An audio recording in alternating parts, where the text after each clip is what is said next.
Donc, rebonjour, parce que mon message commence avec bonjour, fait que je le dis encore. Les chrétiens, vous êtes d'accord avec moi qu'on est des êtres spéciaux. Hein? On est spéciaux.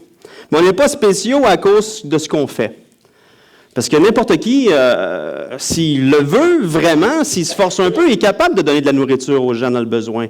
N'importe qui, s'il se force vraiment, peut vivre une vie pieuse, une vie religieuse, une vie qui a vraiment de l'allure. Donc, on n'est pas spéciaux à cause de ce qu'on fait. Il y a des gens qui peuvent être moralement bons à travailler eux-mêmes.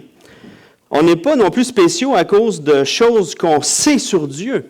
Il y a beaucoup de gens non chrétiens qui ont des bacs en théologie, des maîtrises, des doctorats, qui connaissent leur doctrine sur le bout de leurs doigts.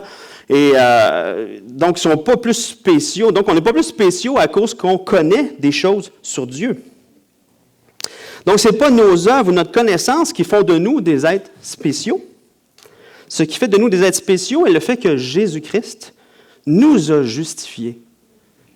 Que Jésus-Christ nous a rendus justes par le moyen de la foi seule. Et même si on avait zéro connaissance sur Dieu, à part le fait qu'il est mort sur la croix pour nous, qu'il a envoyé son Fils à cause qu'il nous a tellement aimés, c'est la seule connaissance, puis que c'est le Seigneur qui nous le révèle en plus. Mais donc, même si on avait zéro connaissance, même si on a fait zéro bonnes œuvres, ce qui nous rend spéciaux, c'est que Jésus-Christ nous a justifiés. C'est qu'on est justifié, déclaré juste à cause du sacrifice de Jésus-Christ. Et ce qui nous rend encore plus spéciaux, c'est que le moyen par lequel Jésus nous a justifiés est fondamentalement le fait que Jésus nous a unis à lui. Donc, le fait qu'on est spéciaux, c'est que le fait qu'on est unis à lui, donc c'est lui qui nous rend spéciaux, donc c'est lui qui est spécial en nous. Donc, c'est Jésus qui est spécial. Et là, votre cerveau est en train d'exploser, là. Inquiétez-vous pas, ça va devenir clair. J'espère. Donc, en tant que chrétiens, nous sommes des êtres spéciaux. C'est juste ça que je voulais que... Mais à cause de Jésus-Christ. On est unis avec lui, unis en lui, par lui. Pour lui. Mais lorsqu'on lit les Écritures, on tombe des fois sur des personnages spéciaux, comme Paul, par exemple. Il est vraiment spécial. Paul, on pourrait dire, c'est un chrétien, mais Paul, on pourrait dire, c'est un super chrétien. C'est pas juste un super chrétien, c'est un apôtre. Mais on pourrait dire aussi que c'est un super apôtre. Et là, quand on le voit, on se dit, bien, voyons donc, c'est incroyable tout ce que... la connaissance que Dieu lui a donnée, en fait, parmi les apôtres, c'est celui qui exprime le plus clairement, le plus profondément l'Évangile, qui exprime la doctrine du salut en Jésus-Christ, vraiment d'une manière spéciale. Dieu lui a donné ça. Pas que les autres ne le comprenaient pas, mais lui, il a donné en premier à lui. Les autres ont compris par la suite, d'une manière profonde, ce qui s'est passé. Il a été capable de mettre des mots sur ce qu'il a vécu avec Dieu d'une manière incroyable. Votre cerveau ne va pas bien encore. Donc, lorsqu'on tombe sur le personnage de Paul dans les Écritures, on peut facilement être découragé. Découragé à cause qu'il est super connaissant, mais découragé aussi parce qu'il a fait tellement de grandes choses. Et si on se compare à lui, parce qu'il a enduré tellement de choses difficiles, si on se compare à lui, on dit, voyons donc, c'est un super chrétien, je ne serai jamais comme ce super chrétien-là. Et à un moment donné, Paul fait une liste de plein de choses incroyables qu'il a vécues. Je vais juste vous lire 2 Corinthiens 11, verset, je vais voir si ça marche. Hop, ici. Oui, bon, c'est petit, mais c'est pas grave. 2 Corinthiens 11, verset 24 à 28, je vous le lis. C'est une grosse liste là, de choses difficiles que Paul a vécues. 5 fois, j'ai reçu des Juifs 40 coups, moins 1. 3 fois, j'ai été battu de verge. 1 fois, j'ai été lapidé. 3 fois, j'ai fait naufrage. J'ai passé un jour et une nuit dans l'abîme. Fréquemment en voyage, j'étais en péril sur les fleuves, en péril de la part des brigands, en péril de la part de ceux de ma nation, en péril de la part des païens, en péril dans les villes, en péril dans les déserts, en péril sur la mer, en péril parmi les faux frères. J'ai été dans le travail et dans la peine exposé à de nombreuses veilles, à la faim, à la soif, à des jeûnes multipliés, au froid, à la nudité. Et sans parler d'autre chose, je suis assiégé chaque jour par les soucis que me donnent toutes les églises. Et quand on lit ça, puis qu'on se compare à lui, on peut vraiment, humainement, être découragé. Il semble que moi, après avoir juste mangé une claque, j'aurais fait, voyons, ils ne m'auront pas ces morons-là, hein? J'aurais abandonné ou peut-être même riposté. Serge, il n'y aurait personne qui aurait survécu à côté de lui, ceinture noire de karaté. En tout cas, je n'aurais pas survécu ça, résisté à tout ça pour des gens qui ne veulent rien savoir de Dieu finalement. Ou des gens il faut quasiment que tu gonfles parce que c'est comme des pneus crevés des fois. Donc, quand on se compare avec Paul, on peut être découragé. Puis, en plus, notre découragement peut augmenter quand on voit un verset comme celui-là, par exemple, dans Philippiens 3,17. « Soyez tous mes imitateurs, frères, et portez les regards sur ceux qui marchent selon le modèle que vous avez en nous. » Ou encore plus, 1 Corinthiens 11,1 « Soyez mes imitateurs comme je le suis moi-même de Christ. » Non seulement on se compare à Paul, on est découragé, mais en plus, Paul il nous dit de l'imiter. On peut être encore plus découragé. Mais Paul met encore la barre encore plus haute parce que son standard à lui d'imitation, d'imitage, comme on peut dire en bon québécois, c'est Jésus. C'est le standard de Jésus. Il dit, imitez-moi comme je suis moi-même, celui qui imite Jésus, celui qui imite Christ. Et en plus, ce qui nous décourage, il peut nous décourager encore plus, c'est que c'est la parole de Dieu qui nous dit ça. Soyez donc mes imitateurs comme je suis moi-même de Christ. Comment vivre une vie spéciale comme celle de Paul, où il est un témoin de Jésus-Christ, qui vit ce standard de zèle pour l'Évangile-là, mais ce standard aussi de pureté à la hauteur de celle de Christ? Comment vivre ça? Comment vivre ça avec en plus des afflictions? Avec en plus de la persécution. C'est ce qu'on va voir ce matin, ensemble. C'est un défi, hein? Je vous dis la réponse tout de suite. Donc, pour ceux qui prennent des notes, avec le super petit nouveau bulletin qu'on a, on va voir que pour y arriver, on doit avoir une saine compréhension du salut en Jésus-Christ, premièrement. On doit avoir cette saine compréhension-là du salut en Jésus-Christ. Et on va voir, deuxièmement, on doit avoir une saine compréhension de l'implication de ce salut-là en nous. Donc, c'est les deux choses qu'on va voir aujourd'hui. Ça va être entremêlé de plein de choses, mais c'est les deux choses qu'on va voir. Donc, si vous voulez retenir deux choses aujourd'hui, on doit avoir cette saine compréhension-là de l'Évangile et une saine compréhension de l'implication de l'Évangile dans nos vies. Et c'est de cette manière-là qu'on va pouvoir imiter Paul, marcher comme Paul, qui imite Jésus, donc marcher comme Jésus. Donc, je vous dis tout de suite, ce matin, pensez pas que je prêche ça parce que je suis rendu là. Pensez pas ça. Je ne suis pas en train de vivre parfaitement ce que je vais vous prêcher ce matin ensemble. Mais, je vais dire comme Paul, dans Philippiens 3, verset 12, « Ce n'est pas que j'ai déjà remporté le prix ou que j'ai déjà atteint la perfection, mais je cours pour tâcher de le saisir, puisque moi aussi, j'ai été saisi par Jésus-Christ. » Donc, en d'autres mots, c'est une progression. Je cours activement vers cet objectif-là, parce que moi aussi, j'ai été saisi par Jésus-Christ. C'est la raison pour laquelle on peut courir vers là, c'est parce qu'on a été saisi par Jésus-Christ. On va dans cette direction-là parce que Jésus nous a saisis. On fait encore des erreurs. Je fais encore des erreurs. Je prends encore de mauvaises décisions. J'ai à demander pardon souvent. Et j'ai à demander pardon de vous demander pardon souvent aussi. Ça arrive des fois que je me mets en colère, ça arrive des fois que je suis impatient, mais je progresse parce que Jésus me fait progresser. Et c'est l'objectif de ce matin ensemble, c'est qu'ensemble, on progresse dans la foi, par la foi en Jésus. C'est bon? Donc, je viens de mettre la barre haute au niveau de Paul, mais sachons que c'est si on réalise pleinement la doctrine de la justification par la foi et la doctrine de l'union avec Christ, on va avancer, on va progresser. C'est les deux doctrines qu'on voit aujourd'hui. Ça fait peur le mot doctrine, là, mais c'est pas grave. Donc ce matin, on va voir Philippiens 3, versets 1 à 11 ensemble. Mine de rien, on va voir passer au travers de Philippiens d'une manière spéciale. Le pasteur Jean Audet avait prêché sur le chapitre 4. J'ai prêché sur le chapitre 1. Serge a prêché sur le chapitre 2. Moi, je suis en train de prêcher un peu sur le chapitre 3. Donc, on s'est promené dans Philippiens. Mais juste avant de lire Philippiens 3, versets 1 à 11, je vais juste vous mettre un peu dans le contexte. Dans presque toutes les églises que Paul a implantées, après sa venue, il y a eu des judaïsants qui sont arrivés.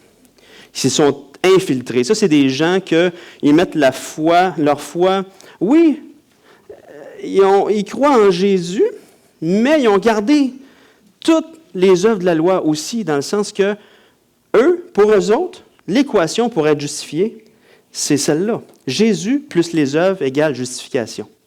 Donc, ils sont là, ils disent, oui,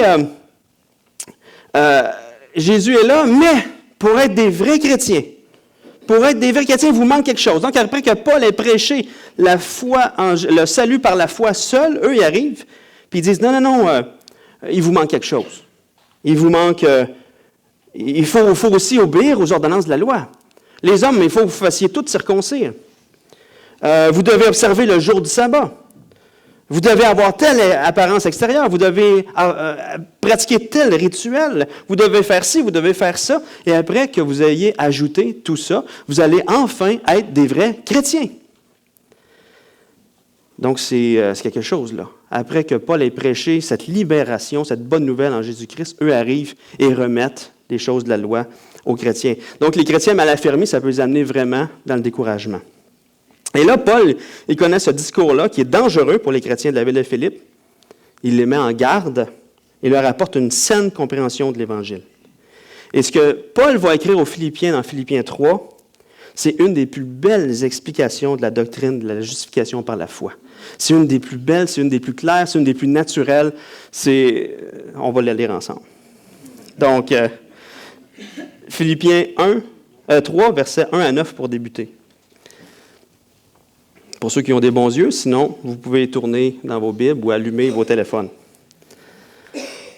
Au reste, mes frères, réjouissez-vous dans le Seigneur. Je ne me lasse point de vous écrire les mêmes choses, et pour vous, cela est salutaire. Prenez garde aux chiens, prenez garde aux mauvais ouvriers, prenez garde aux faux circoncis. Car les circoncis, c'est nous qui rendons à Dieu notre culte par l'Esprit de Dieu, qui nous glorifions en Jésus-Christ et qui ne mettons pas notre confiance en la chair. Moi aussi, cependant, j'aurais sujet de mettre ma confiance en la chair. Si quelqu'un autre croit pouvoir se confier en la chair, je le puis bien davantage. Moi, circoncis le 8e jour, de la race d'Israël, de la tribu de Benjamin, hébreu, né d'hébreu, quant à la loi, pharisien, quant aux zèles, persécuteur de l'Église, irréprochable à l'égard de la justice de la loi. Mais ces choses qui étaient pour moi des gains, je les ai regardées comme une perte à cause de Christ. Et même, je regarde toutes choses comme une perte à cause de l'excellence de la connaissance de Jésus-Christ, mon Seigneur, pour lequel j'ai renoncé à tout. Et je les regarde comme de la boue afin de gagner Christ. Et d'être trouvé en lui, non avec ma justice, celle qui vient de la loi, mais avec celle qui s'obtient par la foi en Christ, la justice qui vient de Dieu par la foi. Hey, hein? Ça vient nous enlever un méchant poids sur les épaules. Hein? Ce que Paul dit là, en ce moment. Donc, dans toutes ses lettres, Paul parle des faux docteurs, des faux enseignants. Ici, il les appelle des chiens. Il me semble que c'est chiens, hein? Mais Paul, il comprend tellement la dureté de cet enseignement-là que c'est pas autre chose. Il les appelle les chiens. C'est un terme dur. Mais c'est pas un terme cute comme ces petits chiens-là d'aujourd'hui. Tu sais, c'est pas ces chiens-là. Tu sais, c'est pas ça du tout, là. Paul, quand il utilise le mot chien, c'est vraiment pas ce référent-là qu'il a en tête, là. Il avait plutôt ça en tête. C'est un chien sauvage dans la région d'Asie, là où Paul se trouvait Asie et nord de l'Afrique. C'est un vrai chien sauvage. Donc, c'est un animal impur, un charognard, qui pouvait s'attaquer en meute aux êtres humains qui étaient traîtres. D'un côté, tu pouvais le nourrir, l'apprivoiser un peu, puis n'importe quand, il pouvait t'attaquer dans le dos. C'était vraiment pas un animal domestique tout gentil.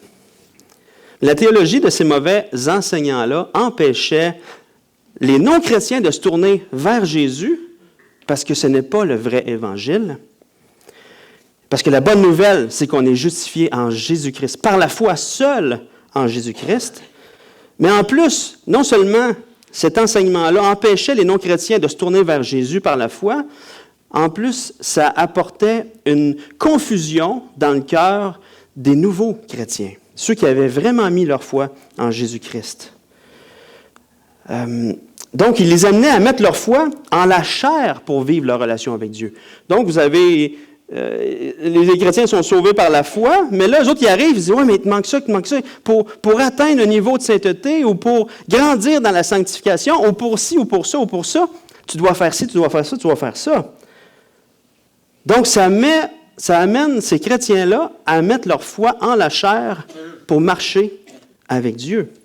Tandis que pour vivre la nouvelle vie en Jésus-Christ, c'est une marche dans l'humilité et la dépendance au Saint-Esprit pour marcher dans la sainteté et le zèle de l'Évangile. Donc, mettre leur foi en leurs propres actions pour vivre leur relation avec Dieu, ce n'est pas la marche par la foi. Ce n'est pas ça que Jésus a voulu pour chacun des croyants. Et donc, cet enseignement-là amène les croyants à marcher dans le cercle de la défaite, finalement, qu'on a déjà vu ensemble. Pour certains, ils ont déjà vu ça. C'est le cercle de la défaite, c'est « je pêche, la loi me condamne, je vis dans la culpabilité, je fais des efforts, je repêche, la loi me condamne, je vis dans la culpabilité, je fais des efforts, je vais y arriver. Je repêche, la loi me condamne, je vis dans la culpabilité. » C'est une roue sans fin. C'est une roue sans fin, le cercle de la défaite. Et c'est ce que l'enseignement des judaïsants apporte pour les chrétiens qui sont là. Ça fait qu'on reste là, on ne grandit pas. Ça fait des chrétiens qui ne grandissent pas, finalement, avec Jésus. Paul leur répond au verset 3 que les vrais circoncis, les vrais chrétiens, il dit, c'est nous qui adorons par l'Esprit de Dieu. Donc, ce n'est pas par un rituel, c'est vraiment le Saint-Esprit en nous qui nous amène à adorer. Donc, nous adorons par l'Esprit de Dieu. On trouve notre gloire en Jésus-Christ et pas dans nos actions. Et on ne met pas notre confiance en la chair. C'est ce que Paul dit. Donc, on vit notre vie chrétienne par la foi en l'Esprit de Dieu. On trouve notre gloire en Jésus-Christ et on sait qu'on ne peut rien faire par nous-mêmes. C'est ça la vraie marche selon la doctrine de la justification par la foi. Et là, Paul explique à quel point il aurait eu sujet lui-même de s'auto-justifier selon leur propre doctrine. Si le salut s'obtenait par les œuvres de la chair, il serait vraiment dans le top, un super chrétien. Il apporte 7 points super importants qui l'élèveraient à la plus haute marche de la chrétienté, à la plus haute marche de l'échelle de la religiosité, la plus haute marche de l'échelle de la piété. Et si tu vis ça, tu es certain que tu vas au ciel. Tu es certain que tu es agréé par Dieu. Et là, il parle dans leur langage. Fait que ce qu'il dit, moi, j'ai été circoncis le 8e jour. Et c'est le premier point que les judaïsants apportaient. Et vous devez vous faire circoncire. Mais Paul, lui, la plupart des judaïsants, ou plusieurs judaïsants, se sont tournés vers le judaïsme à l'âge adulte. Donc, sont fait circoncire à l'âge adulte. Mais Paul, lui, moi, j'ai été circoncis le 8e jour selon la loi. C'est une coche au-dessus. Je suis de la race d'Israël. Oh, j'avais fait quelque chose, j'aurais peut-être pas dû. Ah non, ça marche. La race d'Israël. Donc, Paul, c'était un vrai juif. Pas comme plusieurs judaïsants qui pouvaient venir d'une autre nationalité qui s'étaient convertis dans le judaïsme. Paul était de la tribu de Benjamin. Un autre sujet de se glorifier. Parce que Benjamin, c'était le seul fils de Jacob qui était né dans la terre promise. Puis aussi, la ville de Jérusalem se trouvait sur le territoire de la tribu de Benjamin. Et aussi, le premier roi d'Israël venait de la tribu de Benjamin. Et en plus, Paul, son premier nom, c'était Saul, comme le premier roi d'Israël. Donc, il y avait vraiment sujet de se glorifier. Paul était aussi, en plus, hébreu, né d'hébreu. Donc, Paul, toute sa famille marchait dans les traditions hébraïques, parlait la langue hébreu, et lui tout, même à l'âge adulte, il avait marché toute sa vie dans la tradition hébraïque et il parlait l'hébreu. Il était tout rattaché aux coutumes de ses ancêtres. Quant à la loi, pharisien. Être pharisien, c'était le plus haut niveau du judaïsme. Quant aux zèles, persécuteurs de l'Église, Paul était tellement zélé par la loi qu'il n'était pas seulement contre l'Église qui prêchait l'accomplissement de la loi en Jésus-Christ, mais en plus, c'était une coche au-dessus, il persécutait l'Église. Donc, c'était encore plus élevé aux yeux du judaïsme. En plus, il était irréprochable à l'égard de la justice de la loi. Donc, Paul a respecté minutieusement toute la loi. Paul fait la démonstration indéniable qu'il aurait toutes les raisons de se glorifier, de mettre sa foi en la chair, en tout ce qu'il lui a accompli pour arriver devant Dieu et dire « Tu me dois tout. Tu me dois le ciel. J'ai réussi.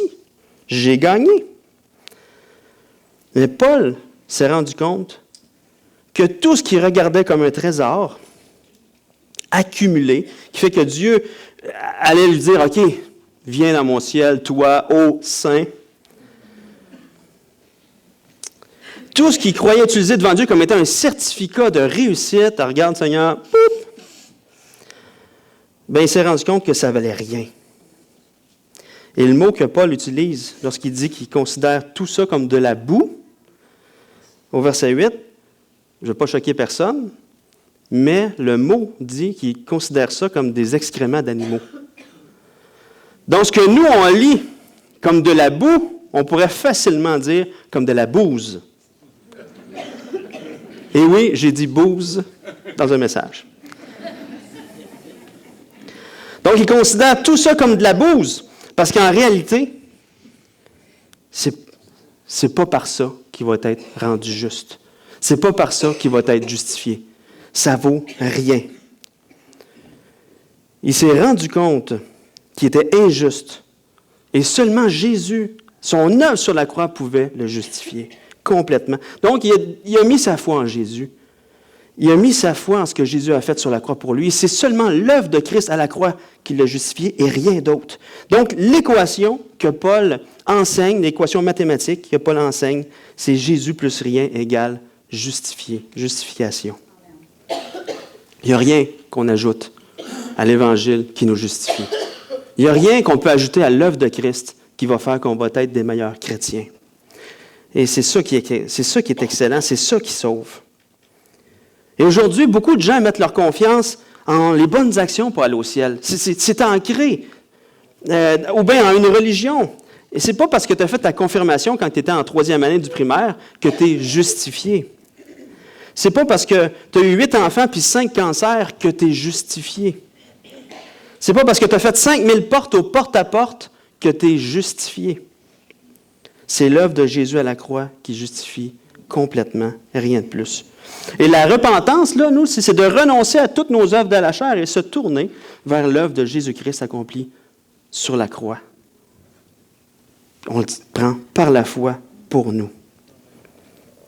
Et Paul, ce qu'il dit, versets 8 et 9, que je vous relis, « Et même je regarde toute chose comme une perte à cause de l'excellence de la connaissance de Jésus-Christ, mon Seigneur, pour lequel j'ai renoncé à tout, et je le regarde comme de la boue, afin de gagner Christ. Et d'être trouvé en lui, non avec ma justice, celle qui vient de la loi, mais avec celle qui s'obtient par la foi en Christ. La justice qui vient de Dieu par la foi. » Donc, Paul, son secret pour vivre une vie extraordinaire, cette marche dans la victoire-là, la délivrance, c'est une saine compréhension de la doctrine de la justification par la foi. Donc, une saine compréhension du salut en Jésus-Christ. Comment vivre une vie spéciale comme celle de Paul, où il est un témoin de Jésus-Christ qui marche zélé pour l'Évangile, zélé pour les bonnes œuvres, zélé pour cette marche dans cette sainteté-là? Comment vivre, mais en plus avec des afflictions? Mais premièrement, Paul avait cette compréhension de l'Évangile de Jésus-Christ. Il a connu Jésus-Christ, son Seigneur et son Sauveur. Il a reconnu ce qu'il avait fait pour lui sur la croix. Il est passé par une repentance. Il a abandonné l'idée qu'il pouvait gagner son ciel lui-même. Il a mis sa foi en Jésus. Mais ça ne s'arrête pas là. Paul est délivré de la loi, pas seulement pour être déclaré juste devant Dieu, mais il est délivré de la loi aussi dans sa vie de marche chrétienne avec Dieu. Parce qu'il y a une saine compréhension de l'implication du salut dans sa vie. Une saine compréhension de l'implication du salut en lui-même, en nous. Donc, il a renoncé à toute œuvre de la chair pour être justifié. Est-ce que c'est pour y retourner après avoir été justifié? Est-ce que c'est pour retourner aux œuvres de la chair après avoir été justifié? Non, la vie chrétienne, c'est la continuité du renoncement à toute œuvre de la chair dans notre marche avec Jésus. Donc, on va lire les versets 10 et 11.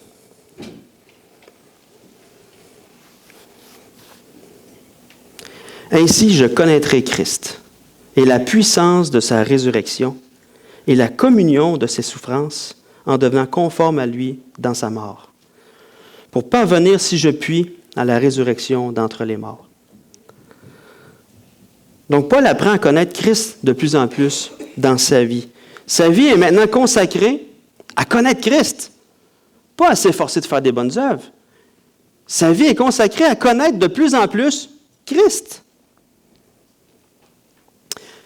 Puis de connaître de plus en plus cette réalité-là de son union avec lui.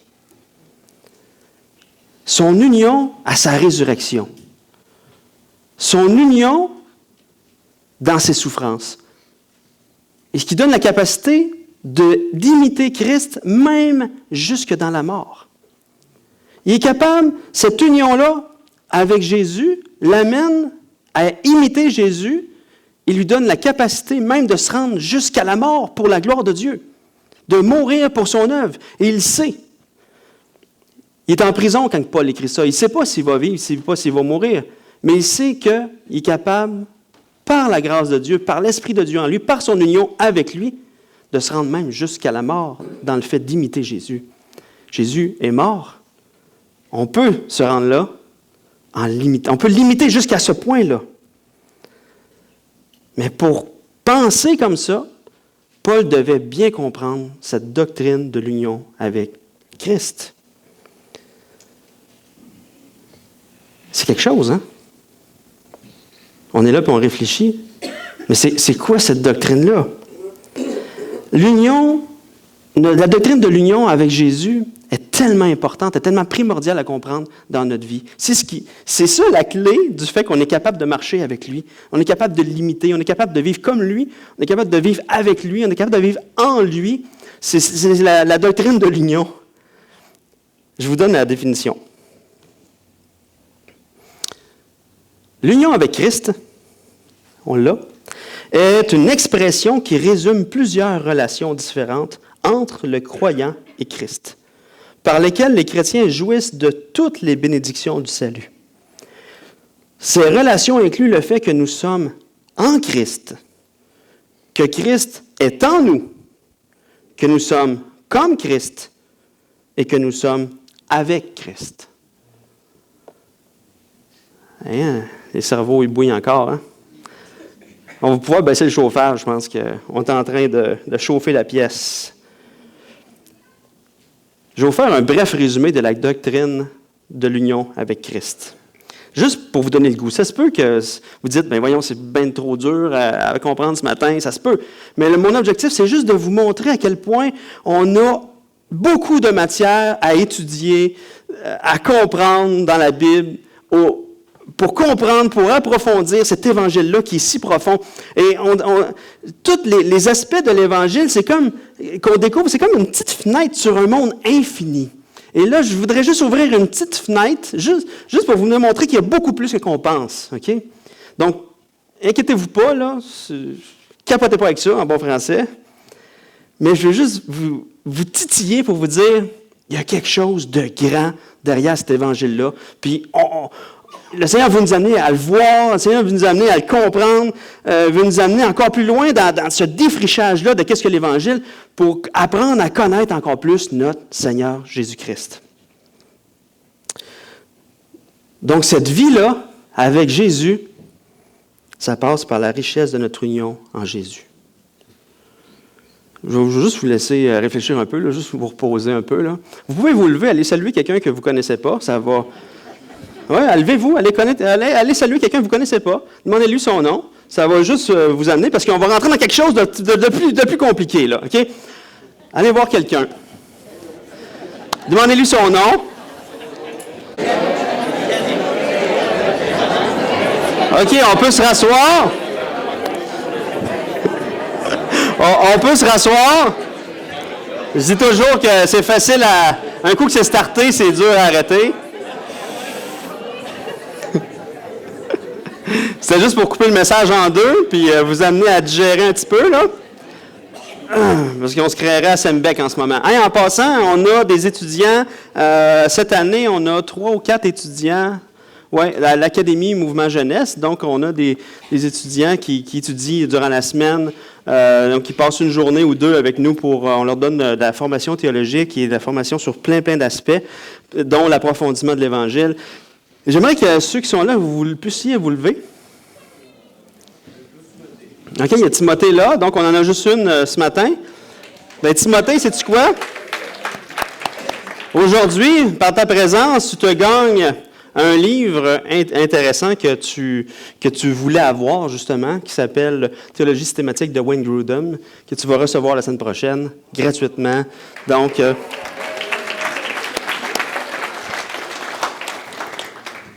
Et il y a toutes les grandes doctrines dans ce livre-là, dont la doctrine de l'union avec Christ.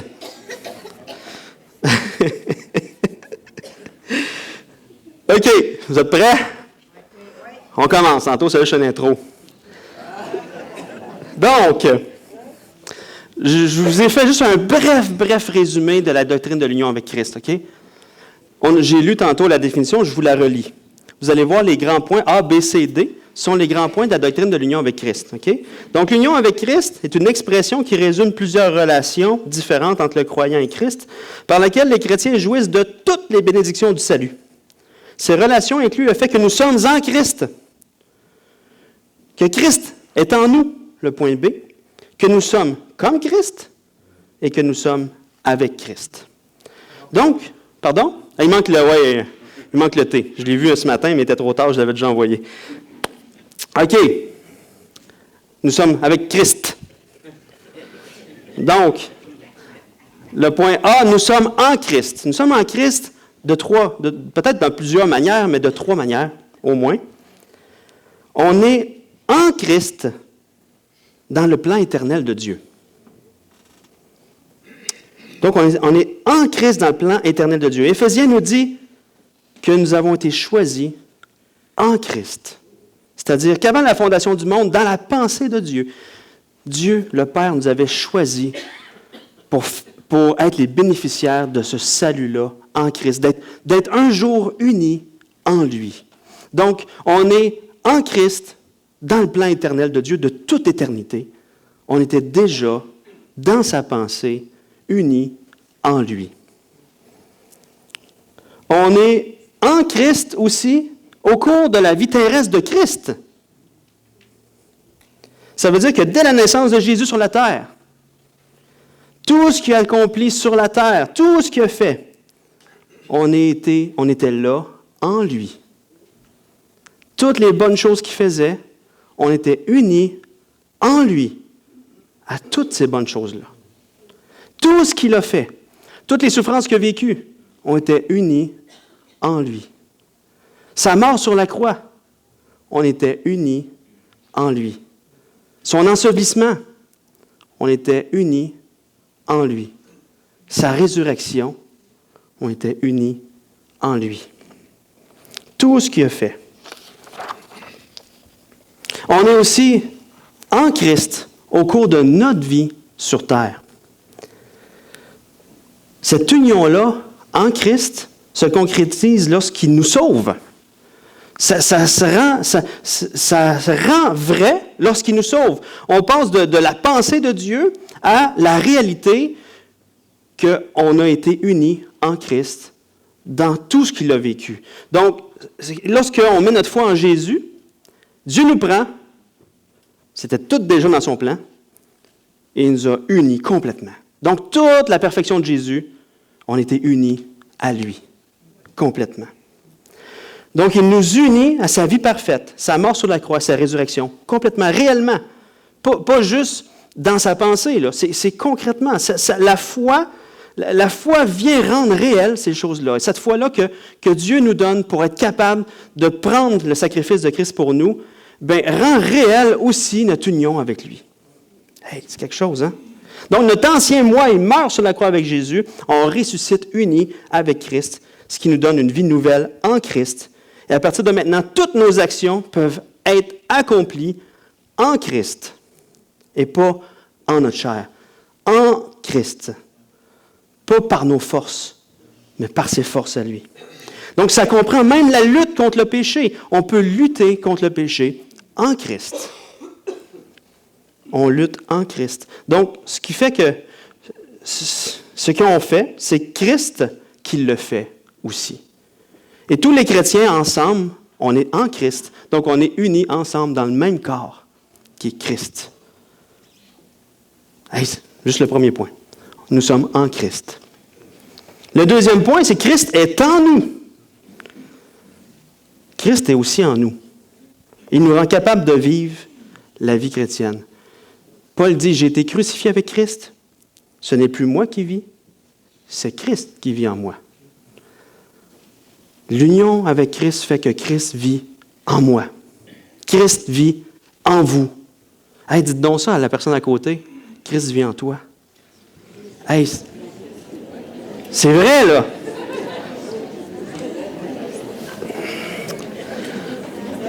Le troisième point, nous sommes comme Christ. Là, vous dites, hey, c'est prétentieux. Non, non. On est comme Christ. Et c'est là que ça rend réel le fait qu'on peut être les imitateurs de Paul, comme Paul est l'imitateur de Christ. Étant unis à Christ, nous sommes appelés à marcher dans ses pas. Il nous donne la capacité de lui ressembler de plus en plus. Il nous donne cette capacité-là.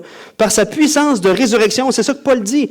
De connaître la puissance de résurrection de Jésus. Il veut apprendre à la connaître de plus en plus pour réaliser à quel point il peut marcher de plus en plus comme Christ.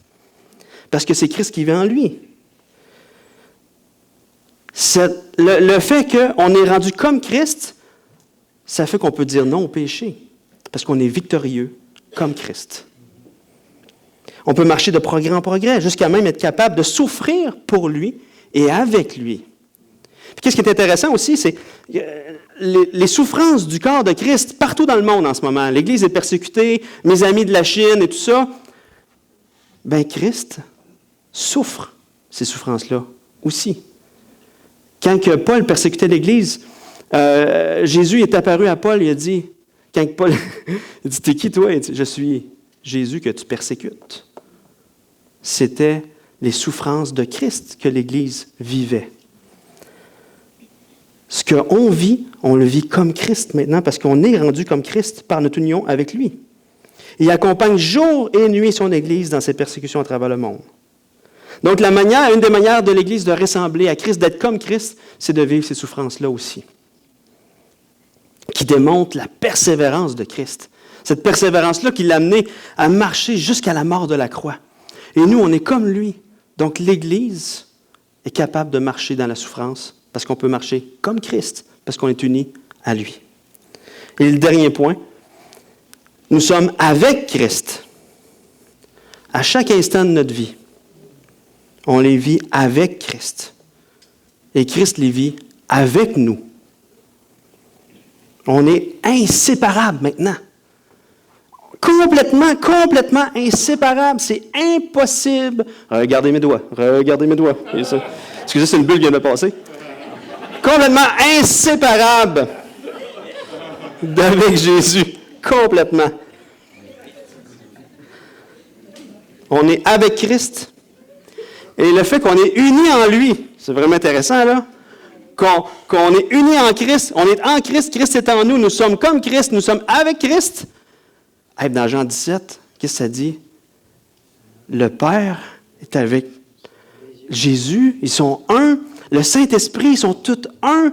Et nous, donc, on est unis avec le Père et le Saint-Esprit aussi. C'est-tu pas merveilleux? C'est la doctrine de l'union avec Christ. C'est une doctrine tellement importante à saisir. Et là, c'est juste, j'ai résumé 10 pages du livre de Grudem que tu vas voir. En quelques phrases. Il y a beaucoup plus à aller chercher, beaucoup plus à approfondir dans cette connaissance de Christ pour nous aider à marcher de plus en plus comme Christ. C'est juste pour vous titiller un peu. Dire, hey, c'est bien plus grand que je pensais. En tout cas, moi, c'est comme ça que je me sens. On est justifié par la foi seule et on est unis en Christ. Donc, comment Paul faisait pour vivre cette vie incroyable malgré la souffrance? Parce qu'il apprenait à connaître Christ de plus en plus. Dans son union avec lui, dans son union à sa résurrection, dans sa puissance de résurrection. Il est capable de vivre les souffrances parce qu'il communait aux souffrances de Jésus à cause qu'il est uni à lui. Il est capable d'imiter Jésus jusque dans la mort parce qu'il est uni à Jésus, qui lui a donné sa vie, qui sont unis ensemble. Quand bien même que Paul mourrait. Il sait qu'il va aussi prendre part à la résurrection d'entre les morts, s'il meurt avant que Jésus revienne. Donc, quand bien même, je vais souffrir comme Christ, je vais mourir comme Christ, mais je vais ressusciter aussi comme Christ. Par sa puissance de résurrection. Pourquoi on a tant de misère à vivre notre vie chrétienne victorieusement en tant que chrétien? Parce qu'on ne connaît pas encore assez Christ. On doit consacrer notre vie à apprendre à connaître Christ de plus en plus, à apprendre à le connaître dans notre union avec lui. On va voir de plus en plus qui on est. On va vivre de plus en plus dans le fait qu'on est des êtres spéciaux en Christ, comme Paul, qui lui marchait comme Christ. Chez mes parents, on avait 5 chiens. Il y en avait un qui s'appelait Émile. Un gros chien fier, un peu comme un grand Danois. Émile avait la mauvaise habitude de se sauver tout le temps. Il réussissait toujours à enlever sa tête. Je ne sais pas comment il faisait. Il enlevait son collier, tout le temps. Pourtant, il avait une grosse tête. Puis quand il se sauvait, là, il faisait une fugue. Des fois, ça pouvait durer des jours.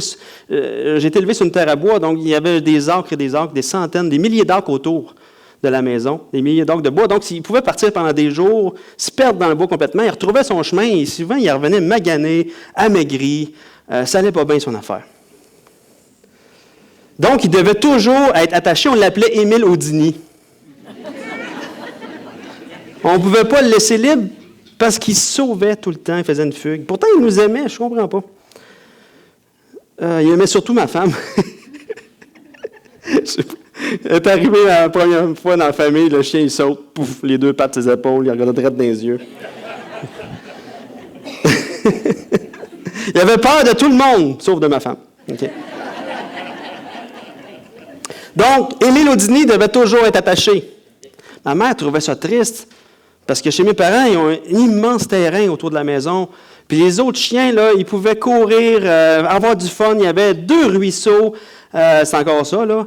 Des arbres fruitiers, plein de place pour courir, le paradis des chiens. Littéralement, le paradis des chiens. Donc, les 4 autres chiens, les autres étaient complètement libres, mais ils ne sortaient pas du tout du terrain. Mais lui, il était attaché. Maman trouvait ça triste. Ce qu'elle a fait, elle a une idée. Elle a coupé sa chaîne, mais elle lui a laissé un bout de chaîne attaché à son collier. Et lui, il se pensait attaché. Il marchait partout sur le terrain, mais il ne sortait jamais du terrain. Il courait avec les autres chiens, tout ça. Il pensait qu'il était attaché. Il profitait complètement de tout ce paradis de chiens-là. Il en profitait complètement comme les autres chiens. Il était attaché dans sa tête. On est comme Émile le chien. Un jour, on a été séparés de notre chaîne qui est la loi. Mais on demeure attaché à notre maître qui est Jésus. On demeure unis à lui, attachés par notre chaîne à Jésus. Jésus, on veut vivre cette nouvelle liberté avec lui. On ne veut pas se séparer de lui. On demeure maintenant attaché à cette liberté qu'on a en Christ. On ne veut plus s'éloigner de lui. Enfin, on est libre en Jésus-Christ. On veut le démontrer aussi par notre amour, toute notre affection en Jésus qui nous a libérés de nos chaînes. Avant, on était attaché à la loi. Et on a tous vécu ça, là. Avant, on était attaché à la loi, puis des fois, là, on réussit à se sauver, là, à se détacher, puis on sacrait notre camp dans le bois. Là, on revenait rempli de culpabilité, magané, dans le cercle de la défaite, là. Hein? On revenait à la loi, on se faisait rattacher à la loi, plus de liberté. Jésus est venu nous couper notre chaîne pour qu'on puisse jouir de son royaume en tant que libre, attaché à lui. On a découvert son amour. La chaîne de la loi devenait inutile dans ce temps-là. Et on veut le connaître encore plus. On veut apprendre à connaître tout ce qu'il a mis sur notre chemin. Jésus nous a libérés et on demeure attachés à lui. Connaître de plus en plus notre Seigneur Jésus-Christ va nous amener à marcher dans le renouvellement de notre intelligence, lié à une nouvelle vie unie à notre Seigneur Jésus-Christ. Et on va pouvoir jouir de plus en plus des bénédictions qu'on a en lui, présentement, right now, dans ce paradis spirituel que Dieu nous a donné. Avant, on peut déjà goûter à ce paradis-là, avant d'être réellement avec un corps transformé dans le vrai paradis, finalement. Donc, prions ensemble. Seigneur Jésus, merci pour d'avoir inspiré l'apôtre Paul de cette manière-là, pour qu'on puisse ensemble ce matin réfléchir à cette réalité-là qu'on est justifié par la foi seule, à cette réalité-là qu'on est unis en toi, avec toi, on fait partie de toi, tu fais partie de nous, Seigneur. Donne-nous de le comprendre de plus en plus. Et Seigneur, encourage ceux qui sont là ce matin, peut-être qui disent « Oh boy, j'ai envie de pleurer ce matin, c'est dur. » Et Seigneur, je les comprends, cette semaine, c'est comme ça que je me sentais. Je te prie de nous encourager, de nous aider à comprendre de plus en plus ces vérités-là de ta parole sur notre union avec toi. Merci, Seigneur. Amen.